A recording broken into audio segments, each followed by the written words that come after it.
In partnership with the ANC, the IFP, the DA and the Patriotic Alliance formed a coalition bloc that will become a co-governing coalition bloc together. The IFP has in turn been able to, despite being only the third largest party in KwaZulu-Natal, have their premier candidate become the premier in the province. That is Premier Ntuli. Joining me now to unpack some of what has been the intent in making these things happen the way that they have is the IFP President Velenkosini Hlabisa. Good evening. Really do appreciate that you are able to join us, Mr. Hlabisa. Let's perhaps start here, and I think KZN is perhaps the more interesting question to answer. Whose idea was it? And I do want us to speak about the statement of intent, and I do assume that there's a relationship between what happened in KZN and the statement of intent that has been signed nationally. But whose idea was it in the negotiating process that the IFP take the premiership table office in KwaZulu-Natal, and what was the give and take in that instance?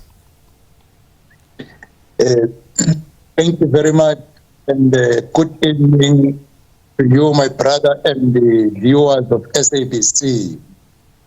The IFP, during the campaign, had requested the people of KwaZulu-Natal to entrust the province under the care of the IFP because our track record speaks volume in terms of the changes we introduced in this province, which has been somehow being derailed, and wanted an opportunity to continue to rebuild this province. So during the time of negotiations, the IFP took an initiative because IFP was the second largest political party to get the support in KwaZulu-Natal. We then took an initiative to engage the political parties who contested, and there was a cordial agreement that the IFP must lead the government of KwaZulu-Natal, which was eventually confirmed on Friday. Yeah. So let's go to the national statement of intent that the IFP signed alongside the ANC, the Democratic Alliance as well, and the Patriotic Alliance over there. What we know from the statement of intent is that there's an agreement on principles and not necessarily an agreement on positions that was taken in that statement of intent. But that statement of intent will lead to a more broad and more detailed coalition agreement between the parties that had signed it. In it, what is truly now the expectation of the IFP and the role it will play in co-governance, especially when it comes to ministerial positions in the executive, which President Ramaphosa, according to the statement of intent, still has his prerogative of appointing over?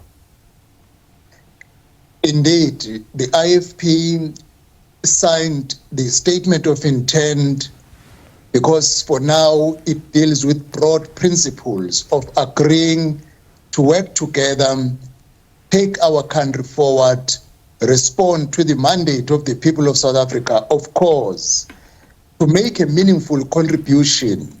The IFP is looking forward to be at an executive level so that our views can be expressed at a place where decisions are made so that we contribute in the shaping of our country to press a reset button.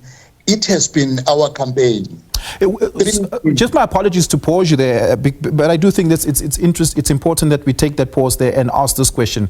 In your concession that you'd like to see the IFP participate in the executive, where does the IFP imagine it would be most effective in the executive? Which ministries or divisions of ministries does the IFP think it would be best suited in? My brother, I do not want to prescribe for the president in a public platform.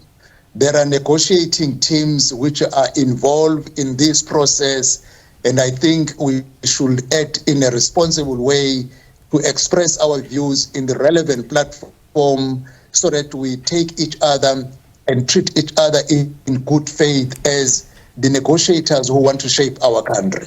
Okay, that's fair. Thank you so much for your time this evening, and I really do appreciate it, IFP President Velenkosini Hlabisa.